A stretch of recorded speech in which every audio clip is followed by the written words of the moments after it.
Hi guys, welcome to another video. Hope you're all keeping well. Now for this video, I'd like to show you a couple of horror books which I recently picked up. One I picked up last week, and the other three I picked up just yesterday whilst out shopping. So there they are then, guys. So without further ado, let's just get straight into it.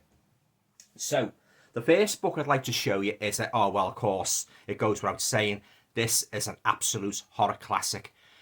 First published in 1897, it can only be Bram Stoker's Dracula. Great edition there, guys. Yeah, I did have Dracula in a couple of paperbacks, which I've had years and they get a little bit tatty. So when I saw this nice new edition in Waterstones, I just had to pick it up. Yeah, love that cover, guys. Yeah, and of course, like, you know, if you know the story of Dracula, you'll know it's what you call an epistolary novel, which means like it's written in a series of diary entries, journal entries, and that. But very, very effective in that, you know. Oh yeah, absolute classic. Yeah. Oh yeah, absolutely love Dracula. Read it many times, and of course I'm going to read it many, many more times. So that's the first book, guys. That is Dracula by Bram Stoker. And talking of Dracula, the next book I'd like to show you is very much along those lines, of Dracula. This is actually written by Dacre Stoker, who is a descendant of Bram Stoker, and that is a book called Draco. Great cover again there, guys. Yeah. Now this is supposed to be a prequel to the original Bram Stoker's Dracula. I'll just read a little bit at the back anyway. I won't read it all. I'll just read a little bit at the blurb. Yeah. It is 1868. 21-year-old Bram Stoker has barricaded himself inside the tower of a long-abandoned abbey.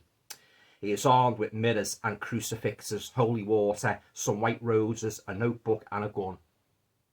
His only solace is a bottle of brandy. His fervent prayer is that he will survive the night. So there you go, guys. I can't wait to get stuck into this one.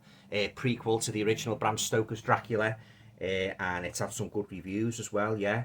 Yeah, and it says here, speculation still surrounds what was in the missing first 100 pages of the original Dracula.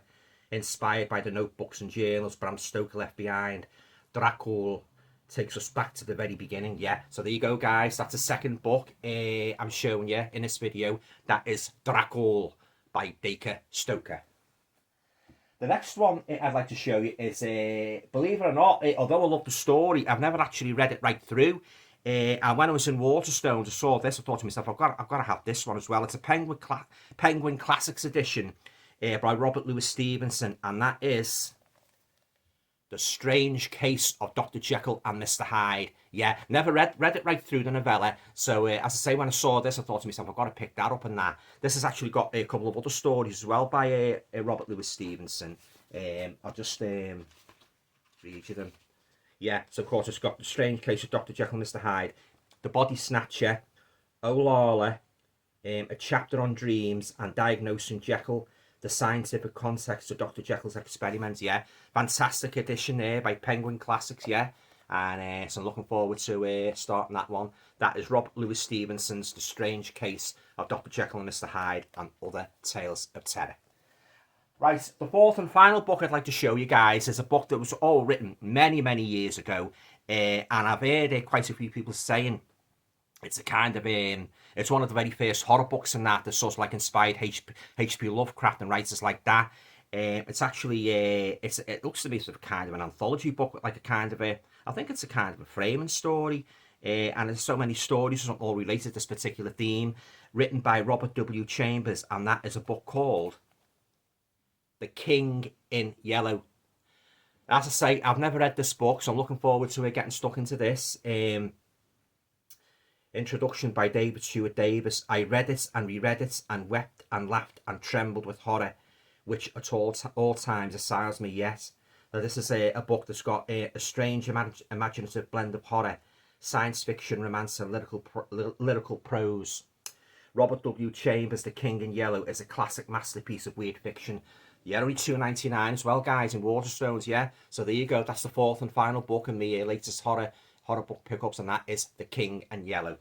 All right then, guys. Well, that's it. That concludes my recent horror book haul. Have you read any of these books? I'd be very interested to hear, you know, what you thought of them. I have to say, like, you know, fantastic titles, and I can't wait to get stuck into these. Yeah. And yeah, so there you go. All right then, guys. Well, that's it then.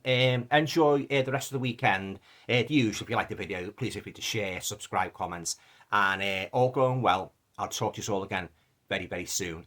Happy reading.